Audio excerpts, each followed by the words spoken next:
Hey guys, welcome back to the Combat Athlete Physio YouTube channel, where we take human movement science and we bring it to the combat sports. And this video is module 106 of the Intro to Combat Sport Biomechanics course, where we look at shoulder movement. And for each of these movements, we're going to be doing three things just like we did in the cervical spine. We're going to identify what is happening relative to anatomical neutral, what is the plane of movement, and what's the axis of rotation of that movement. Now the shoulder has a lot more available movement than the cervical spine does, just due to the nature of the shape of the joint. So today, instead of 4 movements, we're covering 8 movements. We've got flexion, extension, abduction, adduction, horizontal abduction, horizontal adduction, internal rotation, and external rotation. Okay, I know that's a lot, but we have to hit every movement. That's what I promised you guys whenever I said we'd go over each joint and identify these things in detail. Okay, so I'm going to try to go through them relatively quickly. Let's start with shoulder flexion in the Human Anatomy Atlas app. Okay, so we're starting with shoulder flexion. All right, so let's give you a look at what shoulder flexion is. We'll let it go all the way through the movement, and then we'll let it return back to neutral position, and then we'll talk about it. So, anatomical neutral position. We've got our palms facing forward. We've got our plane and our axis drawn, which we'll talk about here in a second. So, shoulder flexion is just the act of bringing the arm forward straight in front of you. So we're raising our arm from our side and bringing it up, in this case, to about the level of the sternum here. So, since it's bringing the arm forward, we can see that the plane of movement through which it is moving is the sagittal plane.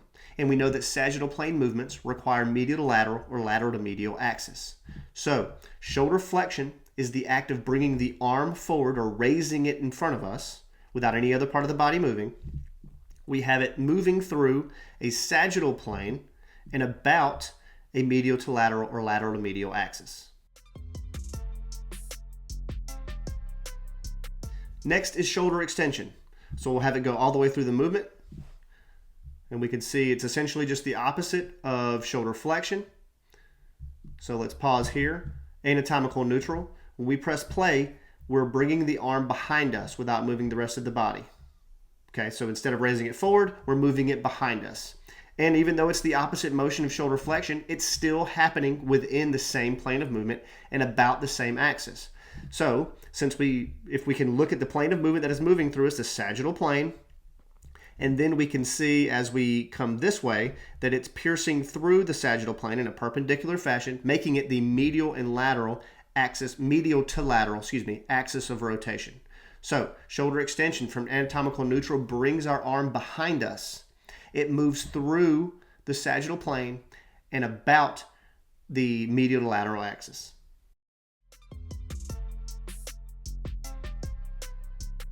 Next, we have shoulder abduction. And so let's move it all the way through. And then as it returns back to neutral, we'll pause it.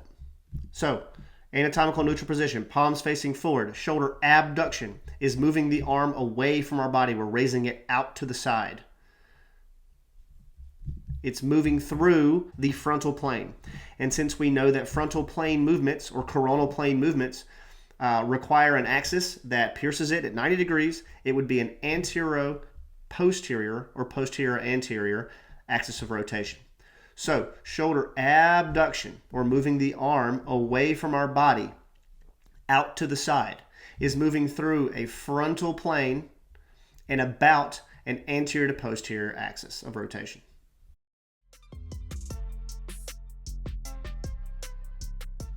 Next, we have shoulder adduction. Okay, so let's watch shoulder adduction. It's starting from the up position out to the side, and the arm is moving in. So this would be the start position. Okay, so I don't have any of the muscles up here, so it would be hard to tell the difference between ab and adduction. But for adduction, it is starting with the arm kind of out to the side, and then you're moving the arm closer to you for adduction. Okay, and very much like abduction, it's moving through that frontal plane, which requires an anterior to posterior axis of rotation. So, adduction starts with our arm in this position, out, and then it moves the arm into our body, and it moves through a frontal plane and about an anterior to posterior axis of rotation. Okay, this next movement is called horizontal abduction, abduction. And this is the act of moving the arm from in front of us out to the side while it's already raised. So I'll give you this view here. So this is always all the way through abduction. We're going to pause there. So the arm, if we go back to this position in the front of the body, we've got the arm that's already flexed a little bit. We've learned about flexion. So flexion is just raising the arm forward. If your arm is in this position, in this flex position, and you're moving it to the side of your body or behind you, and you keep it in that raised position, that is horizontal abduction. Okay, so one more time. You've got it raised out in front of you. That's the starting position for this movement. And then you're moving it out to the side. Think of like a spinning back fist, but only the movement happening at the shoulder, not the torso, would be shoulder horizontal abduction. And it is moving, as we can see, through that transverse plane. And we know that the transverse plane movements require a vertical axis, since that's the axis that pierces through it in a perpendicular way. So shoulder horizontal abduction starting position is with the arm slightly raised out in front of you, or raised out in front of you. Let's just call it 90 degrees of flexion. So there's a 90-degree angle at the shoulder. And it is the act of moving the arm out to the side while it is still raised.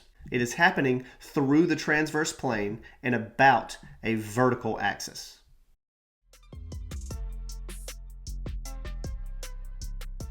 Next is shoulder horizontal adduction, adduction.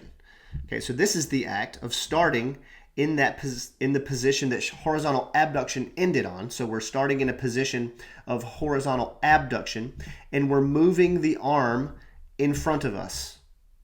Okay, so this is the person facing forward. The arm is coming closer to the front of our body in that already flexed position. Think of a hook.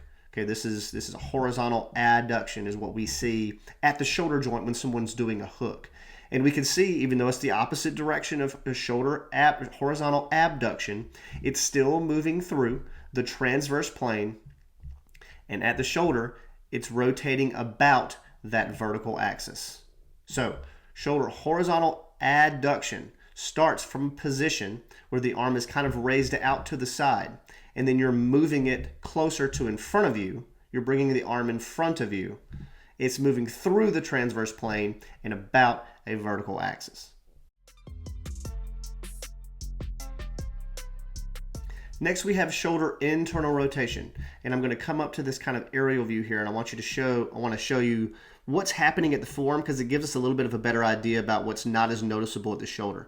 So you can see that starting position is with the arm bent and the palm just kind of facing up towards the sky. So this is the starting position here. And I want you to notice that the forearm is moving closer to the rib cage, or what would be your stomach. So arm starts out and moves inward. This is shoulder internal rotation, or glenohumeral internal rotation. And so the reason that I drew the axis of rotation and the plane of movement up here is because that's where the actual joint is occurring, even though we see a more pronounced movement and we can see kind of what direction the arm is moving a little bit better. So we'll zoom in and we'll watch as that, where the humerus meets the scapula, the glenohumeral joint, it's actually rotating inward. So we're going to pause it here and zoom in, and then we'll start it. You can see that the head of the humerus is rotating inward on that glenoid fossa. It's where it articulates with the scapula. But that's neither here nor there. Okay, so let's zoom back out, and the plane of movement at this joint, you can see, is a rotational one, meaning that it's happening around the transverse plane. And so we know that transverse plane movements require a vertical axis going through, piercing through in a perpendicular fashion that plane of movement. So shoulder internal rotation is the act of rotating that joint, or the humerus, internally on the scapula. Okay, so we bring if our arm is bent, we're bringing our arm towards the body. It's happening through the transverse plane and about a vertical axis.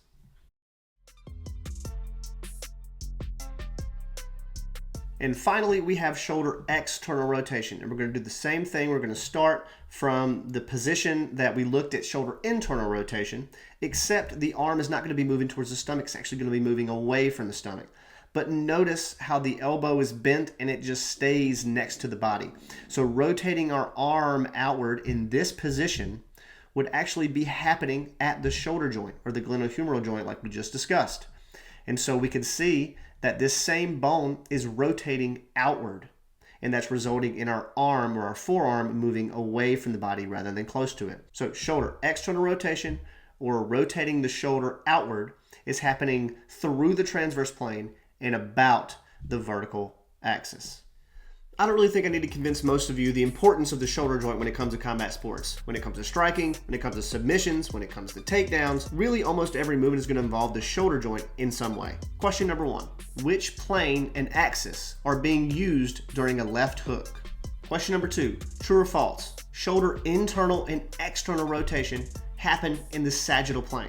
Question number 3. Let's say that I've got a double collar tie in an inside position and I snap the guy down to the ground. What is the plane of movement that is occurring at the shoulder joint when I snap my opponent down to the ground? One more time because this is a tougher question. I've got a double collar tie in inside position. I snap my opponent down to the ground. What is the plane of movement that is occurring at the shoulder joint only? Lock in your answers, and as always, in the pinned comment of the next module, we'll have all of the answers. The next module is module 107, where we look at the elbow joint. Thank you guys for watching, and I'll see you next time.